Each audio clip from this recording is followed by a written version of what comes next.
What's up, everyone? I'm the devastating Just Cause, and this is DJC Game Studios. Welcome to the show, and this is going to be a little different. Hey, I'm normally a retro gaming channel, and I cannot help it but to talk about how great John Wick 4 was. Now, let's get into this movie. This movie was spectacular. It blew me away. If you have not seen the John Wick series, if you haven't seen all three of these movies, the technology is there. Go out and do it. See John Wick 1, 2, and 3, and then go to the theater to see 4 on the big screen. But I am telling you right now, John Wick 4 is probably the best cinematic experience I've ever seen on the big screen. Now let's get into some stuff that if you don't want to know, I would turn the channel. And that is the cinematography and some of the parts in the movie that were my favorites. So spoiler alert from here on. So if you've been following the story of John Wick, he is a worldwide phenomenon. Like, everyone knows who he is. He is known as one of the world's deadliest assassins. And almost, I would say, no one could kill him. And he has taken out countless. The body count on each movie keeps increasing. And to me, the quality and the story and the fun in every movie keeps increasing. Normally you have sequels that just get worse over time, or they're fair, or this one's better, this one's not as good, and the next one's better. This is a series where it starts off, and it's one whole story, to be honest. But it starts off with the first one, you're like, that's good. The second one, you're like, oh my god, look at how this assassin underworld operates, how they pay, how they have markers, what they can do. And then you get into 3 and you realize there's assassins everywhere, every country, every state, it's unbelievable. And then you get into 4 and it's just him trying to break through to get to that table to get his freedom, you know? And this is just one movie that really just touched me in a way. Like, I loved, like, Ghostbusters Afterlife was, to me, was where it was funny and silly and nostalgic. It also pulled at the heartstrings. It was super emotional, which I didn't expect, and maybe a lot of people didn't like it for that. John Wick is similar, but more on an action standpoint. It's almost the perfect movie. You know how they always say Back to the Future is the perfect movie? Which it is. Don't get me wrong, it is. John Wick 4 is an upgraded version of that. Great story, great resolution, perfect timing on how everything goes. It's fast-paced. You wanted more action, it's double the action. There is one scene, this is what I wanted to get at before I started rambling. There is one scene in there where, and by the way, the set pieces, before I say this, the set pieces, there's a church with just thousands of candles. And you just see that it's just beautiful on these sets and how they film this.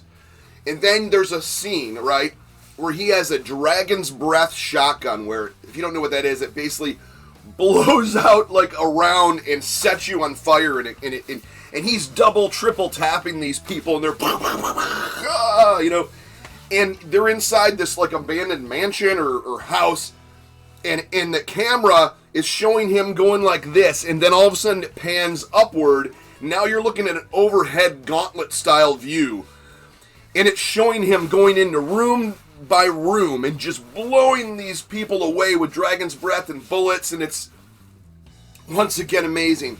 And then another scene that stuck out to me was the dance club scene. And I know a lot of people have talked about this. The dancers keep on dancing. They kind of move out of the way. They're like, this is normal. It's the assassin underworld. And they're dancing to this music and just doing this. And they kind of just make a circle, and people are just butchering each other. And eventually they sort of run when it gets a little too much, I guess. But it's the one actor, Scott something, I can't remember the name. He's in this makeup and he plays this like boss, and he's got like the gold tooth, and John's sent to kill him, but then there's this tracker guy that has a dog, and he's like kind of tracking John, but he's waiting for the bounty to get up to like, what do you want to say, like up to like 40 million before he wants to go after him, because that's a payday, right? So he's kind of almost helping him at that point. Now there's another spoiler here, so if you haven't seen the movie, please don't watch this, unless you just want it to be ruined. So there's a part where where John has to make where the tracker's finally like he gets offered enough money from the main villain to take out John, and then he's like, all right, so now he's turning on John instead of helping him, and there's a point where they're all fighting and bullets and everything, and the one big dude turns around to shoot the tracker's dog, and John has to either take out the tracker or save the dog, and he's like, whoa. Of course he saves the dog. Boom! And then it is absolutely the coolest thing, because now you're like, this tracker's kind of cool with him now, I guess.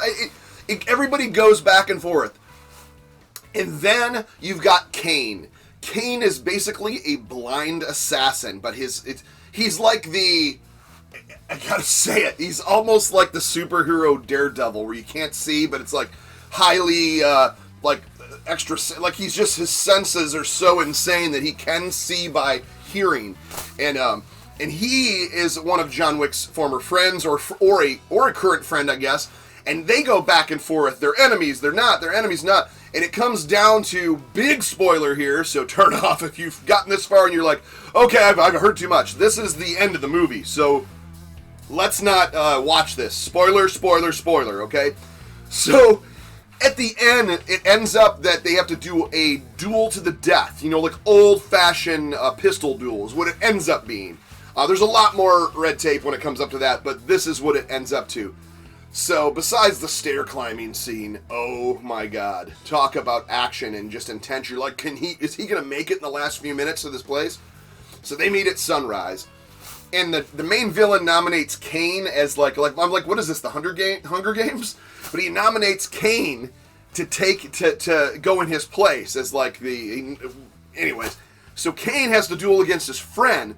So they do 30 paces, turn around, fire. Then if no one's dead, they move another 10 paces, turn around, fire. No one moves. They do another 5 paces, and until they're like right in front of each other, someone has to get killed.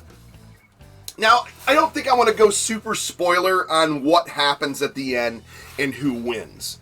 So, we're still fresh. We're only this is only the first weekend. It just opened on Friday. Although I saw the sneak preview on Thursday. So, at the 3 p.m. show, I was blown away. This does not feel, and I like long movies if they're good, so this did not feel like a 3-hour movie, because it's 2 hours basically 2 hours and 50 minutes. This blew me away. I'm so excited to be a gaming channel and be talking about John Wick 4. Let you know that this is a great movie. I wouldn't be surprised if this gets, like, greatest movie of the year or greatest action movie ever filmed.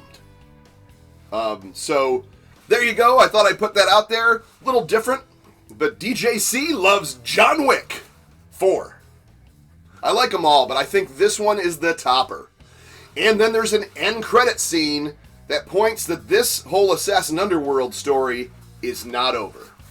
Let me know what you think in the comments. And if I spoiled it for you, I told you there's spoilers, spoilers, spoilers. So why did you watch? Don't watch if you haven't seen this yet. Anyways, please like, please subscribe, and we'll see you in the next one.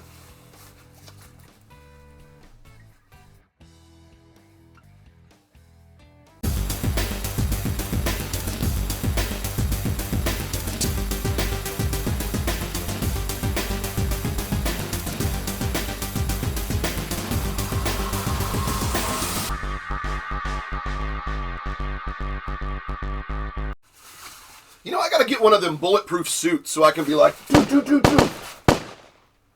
Just saying.